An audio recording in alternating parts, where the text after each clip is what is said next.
going back to the Pride Fight Series, great event, huge card, 19 fights. Oh, man, it was crazy. And it stuck to schedule as well. For the most part, yeah. We got there in the end, I think. You know, we were lagging about 20 minutes behind at one point, but had a couple of little technical issues, I think. But we got back there on time in the end, and huge attendance, over 1,000 fight fans in the room. And I think a lot of people there had been looking forward to just getting out and enjoying some live fight entertainment, and they were certainly satisfied by the end of the night. What surprised me though, the girls' fights, they were some of the most evenly pitted and some of the best exchanges, and I would say some of the most enthusiastic fighters as well. Like they were in there for a fight, you know.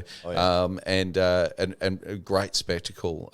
The whole evening, like the lighting, the sound guys did an awesome job. The branding around the event was exceptional. The ring announcer was very attractive. I heard they were turning away people at the door because they'd heard the ring announcer. It was so popular. Well, it was, yeah. Had his dressing room done up before he got there, and I only have blue Skittles. Water temperature, on my rider. 32 degrees. Yeah. But I mean, to be once again in front of a crowd of over 1,000 people, and the energy in the room was just spectacular. And from what I understand, many more people watching online for the pay-per-view as well. I mean, there's such a huge appetite right now for combat sports that people were tuning in from all around the world. It's a great night, some great fights. We're going to have a full recap with Carly very, very soon, and she'll step us forward. Perhaps the next plans for Penny, who had success against the Queensland state title holder. That's right, on the evening. Tandia Singleton. Yeah, absolutely. I was amazingly impressed with Pride Fight Series. I was blown away in some respects. Like, I've been to the UFC in Vegas. I've been to the UFC when they came here in Adelaide. This wasn't far off in terms of level of production. It's just that they were in a bigger arena, and they had their big screen TVs and that sort of thing. But as far as like the branding, I mean, the Pride logos were on their gloves, the shin pads, the headset stuff, the ring, the lighting entrances, the music.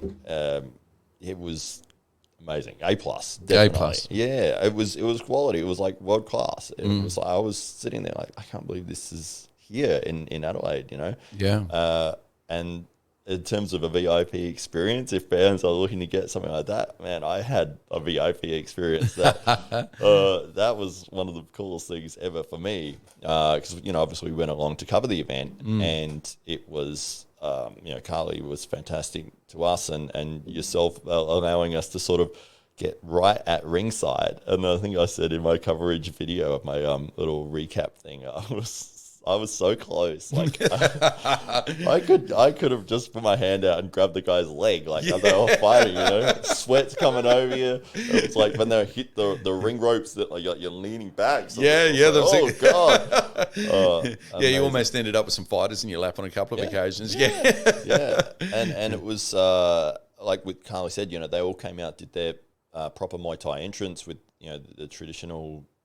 Like not dance, but like that movement stuff that they do. That made it interesting, and there was music during the actual fights as well, which kept that atmosphere there. So almost like a festive feel in what can be sometimes quieter moments, especially as the night drags on. But the energy remained high in the room right throughout the event, which I was kind of wondering at what point it might wane, because with 19 fights, you've really got to keep the attention of those 1,000 people. Otherwise, the conversation levels start to rise, and it can impact on the fighter's psyche. They're in the fight of their lives in that moment, and everybody's having a chat about what they're going to do later on or something like that. But no, the whole night, the eyes were on the ring. The action was electric, and the atmosphere, I think, did a lot to encourage people to remain engaged for the whole night. Yeah, absolutely. I really liked that music during the event, and I can see that. Just playing it around at home now, just as you're doing the housework.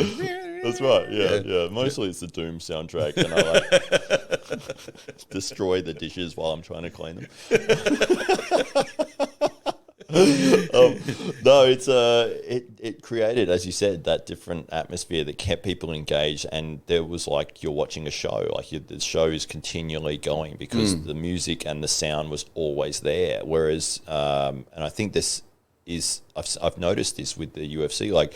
The first fight will start. The crowd is there. There might be 10,000, 16,000 people there. Yeah. And everyone's loud. And it's like they play the entrance music, they do the fighter introduction, and then it goes silent. And it's like the lights go on the thing, and the lights go out everywhere else. The lights are on the cage. And it's like there is, if you've got a bad crowd of rowdy fools. It's revealed in that moment, isn't it? Yeah. And everyone's excited for the first few fights. And as you said, if it goes on, and you might get some boring fights or some fights that go decisions that weren't a lot of competitive back and forth action. Yeah. And people are drinking, and they're just they're not really invested in the thing. They just wanted a Saturday night out at the fights or whatever. Yeah. And then they start booing, and then and that really can change the atmosphere of the event, and you might have 100%. a bad experience there. Whereas when you've got that music involved, it's still one level of, even if the fights are not, at the most exciting thing you've ever seen, it is still, you are watching a show progress and being performed. So I think that might be a takeaway that other sports might sort of say, well, this is something that could be implemented to keep that level. So you're saying the supermarkets have had it right all along. You need the background music. Right. Yeah, exactly. Except for the announcement every 10 minutes where they tell you to keep your kid out of the trolley. Yeah, I thought it was great. I in terms of that energy in the room, that you had the ebbs and flows as the fighters were coming out. They all had their songs that meant something to them, and normally contemporary. And then they came out. They had that very traditional and really respectful posture at the ring, and then they undertook the ritual. And then that was kind of like a real moment of reverence, and it seemed like the crowd were also really respectful of that process, because as we were getting further behind in terms of timing for the night, it would have been really easy to say, hey, let's not do that. But it was one of those essential cultural elements that was so important to the event. And naturally something that Carly and the organisers have a lot of reverence for, and so we continue to go through, even though that might have added an extra half an hour, or could have easily been taken out and given us half hour back into the schedule to make it all comfortable. But the fighters are prepared for that. In often cases, they'd had the traditional headgear, and so it was one of the beautiful things for the night. But the nice contrast between that and the contemporary music and the lighting, and it just made for a fantastic night that seemed to just fly by too. It literally felt like a couple of hours went by, and really it was 5 or 6 hours between walking into the room, doing sound checks, to packing up the chairs and heading home. So it was but a fantastic event. I'm really looking forward to having Carly back to get her insights and to see what her plans are now for the future, having done such a great job with that event. What else that it is that she perhaps has planned. Exactly. And plus the fact that they kept the fights rolling, like it was as soon as one's done, here's the next one, here's the next one, here's the next one.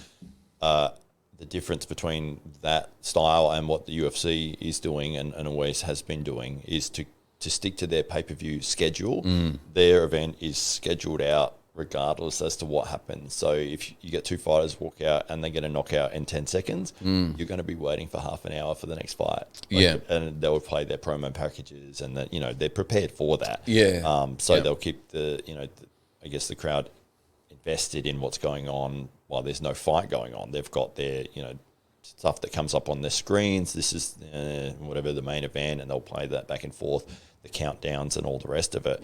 But with Pride, it was like there's fights that start at 5:30 and they run until it's done. It runs until we're all over and done. It was action packed, and I think if you went along to get your feel after months and months of not being able to attend live events, then that was a great one to you. Certainly if you bought tickets to that, got your money's worth.